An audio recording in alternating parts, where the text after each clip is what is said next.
weekend sort of being the first one of the Kevin Durant, Kyrie Irving free agency. It's come and gone. What's the Nets' strategy today as they continue to assess potential trades for Kevin Durant specifically? Yeah, Malik, I really think it's the same as before the weekend, and that's to get back as many assets as they can for Kevin Durant. And that may take time. These are complicated deals. And, you know, you look back at some of the big deals Brooklyn has done, including James Harden with Houston. That played out over a couple of months. Now, this is the offseason, and it has a different momentum than the season does. I think one thing that might be helpful, Malika, if there's not a deal done here in the next couple of days, and I don't have any sense that there's one imminent, everybody getting the summer league, the GMs, the team presidents, being able to sit down face to face, you know, I think that has value in contract talks, especially, or trade talks, especially when you're trying to put together complex deals. I think especially with Phoenix, that's the team, I think the most seamless trade for Brooklyn.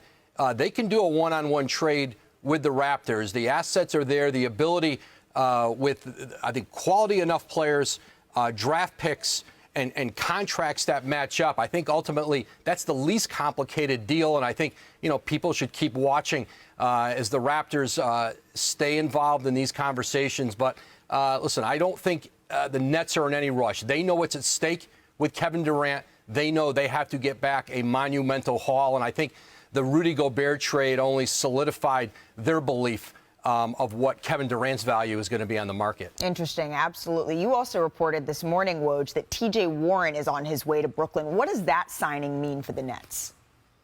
I think it just tells you that the Nets, they want to put as good of a team as they can on the floor this year. This isn't a team, you know, that's looking in a Kevin Durant trade or a Kyrie Irving trade that they're going to, you know, head toward a rebuild. You know, they're going to get back good players. And for Kevin Durant, potentially, maybe another very, very good player and pick. So you're going to need TJ Warren and, of course, Edmund Sumner, who they also signed, another guard who played for the Pacers. Simply, you know, these are good rotational players. And I think TJ Warren has shown when healthy, he can be a very good starter in the NBA. We absolutely saw that, especially in the bubble when he had that 50-plus piece.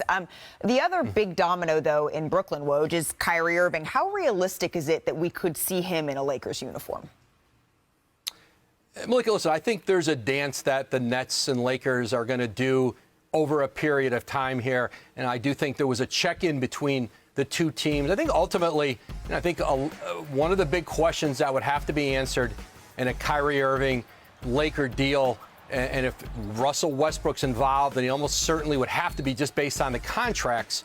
How many draft picks or draft pick would the Lakers be willing to give up? They've got their 27 pick, they got their 29 pick. And I think as that conversation probably picks up again here, whether it's at Summer League or further in the summer, you know, I think probably the Nets' insistence that they get, you know, significant draft compensation, especially taking on the money, the additional money, and, of course, the value of Kyrie Irving as a talent. But I think both sides know the other may not have anywhere to go in the interim. And so I don't know if there's a rush for the two of them to sit down and really get moving. But, again, I would imagine both Rob Pelinka, Sean Marks will be in Vegas in Summer League.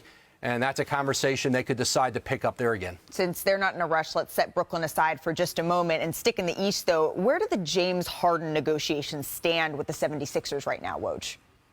Well, they're not in a rush either. And I think if you saw social media this weekend, you saw James Harden, some of his teammates were having a great time out in the Hamptons and clearly just knocking out this contract and getting it done was not a priority on the holiday weekend, but it's expected to get done here, whether it's in the next 24, 48, 72 hours.